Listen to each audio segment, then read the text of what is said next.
Department of Agriculture isinusulong ang panukalang pag-amyenda sa Rice Tarification Law para maibalik ang kapangyarihan sa National Food Authority na magtakda ng presyo sa palay at makontrol ang importasyon ng bigas. Ang detalye sa report ni Vel Custodio.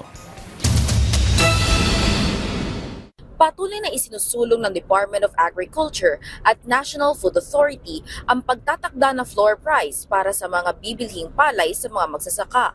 Kailangan lang maaprubahan muna ang pag-amyenda sa Rice Tarification Law. Sa ilalim ng isinusulong na batas, maibabalik ang regulatory powers ng NFA. Kabilang na nga ang pagtatakda ng tamang floor price sa palay. Ito'y para maiwasan ang pagkalugi o pananamantala sa mga magsasaka. Makatutulong din ang ceiling price sa merkado para naman maiwasan ang overpricing ng bigas. I'm sure ang production cost ang magiging basihan ng floor price, meaning hindi siya bababa sa production cost ng bawat lugar. Kasi iba-ibang lugar, iba-iba rin naman ang production cost. So I think hintayin na lang natin, no? Sa ngayon wala pa tayong estimate diyan. Bukod dito, makokontrol na rin ng NFA ang rice importation.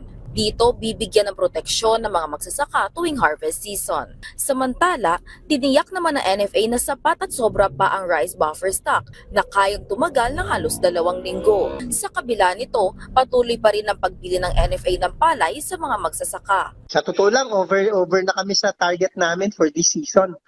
Nasa almost 140% na kami na na-achieve for our target. In fact, pwede na kami sanang huminto, pero siyempre iniintindi natin yung ating mga magsasaka na gusto pang magbenta. Sa ngayon, tuloy ang pagbili ng palay sa mga magsasaka ngayong tag-ulan at huling bahagi ng harvest season. Vel Custodio para sa Pambansang TV sa Bagong Pilipinas.